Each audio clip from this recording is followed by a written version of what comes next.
সম্মানিত মাছ চাষী ভাই বন্ধুগণ, আসসালামু আলাইকুম। আশা করি সকলে ভালো আছেন।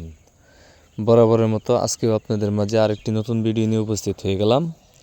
তো আজকে যে মাছটি নিয়ে কথা বলবো তা হচ্ছে অরিজিনাল ভিয়েতনামি কই মাছ চাষ সম্পর্কে। তো খামারি ভাইয়েরা, আপনারা যারা ভিয়েতনামি কই মাছের পোনা চাষ করতে চান তাদের জন্য আজকে এই ভিডিওটি। আশা করি ভিডিওটি না টেনে সম্পূর্ণ ভিডিওটি দেখবেন। বর্তমান সময়ে খুব অল্প সময়ে এই ভিয়েতনামি কই মাছ চাষ করা যায়, কেননা এই মাছগুলো আপনার সর্বোচ্চ 4 মাসেই বাজারজাত করা যায়। এগুলো আপনার অরিজিনাল ভিয়েতনামি কই মাছের পোনাগুলো যদি চাষ করেন, সর্বোচ্চ 4 থেকে 4.5 মাসে এক একটা মাছ আপনার 300 থেকে 350 গ্রাম বানিয়ে আপনি বাজারে বিক্রি করতে পারবেন। আর এই ভিয়েতনামি কই মাছের পোনাগুলো চাইলে আপনি যে কোনো মাছের সাথেও চাষ করতে পারবেন বা এককভাবে চাষ করতে পারবেন। তাই আপনারা যারা ভালো জাতের উন্নত মানের অরিজিনাল ভিয়েতনামি কই মাছের পোনা খুঁজতেছেন, তারা চাইলে আমাদের ভিডিও স্ক্রিনে দেওয়া নাম্বারে যোগাযোগ করে বাংলাদেশের যে কোনো জায়গা থেকে এই ভিয়েতনামি কই মাছের পোনাগুলো সংগ্রহ করতে পারেন।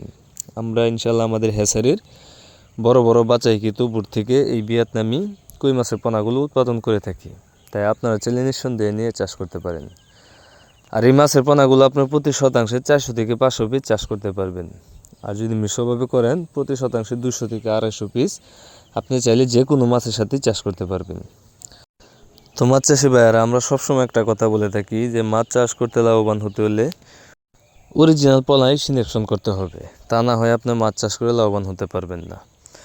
আর বর্তমান সময়ে আপনার এই মাছ চাষ হচ্ছে একটি লাভজনক পেশা। তাই আপনি চাইলে, অনেকেই রয়েছেন বেকার, মাছ চাষ করে আপনার বেকারত্ব দূর করতে পারেন।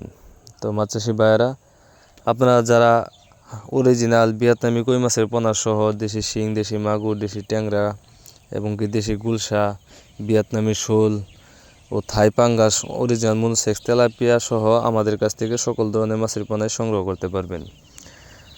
তো আজকের মতো ভিডিওটি এখানে শেষ করতেছি। যদি ভিডিওটি ভালো লেগে থাকে অবশ্যই একটা শেয়ার করবেন, কমেন্টে জানিয়ে দিবেন আপনার মূল্যবান মতামত।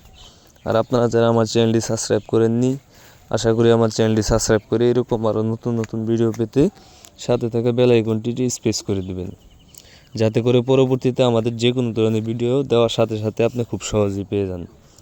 তো আজকের মতো এখানে বিদায় নিচ্ছি। সবাই ভালো থাকবেন, সুস্থ থাকবেন। আল্লাহ হাফেজ।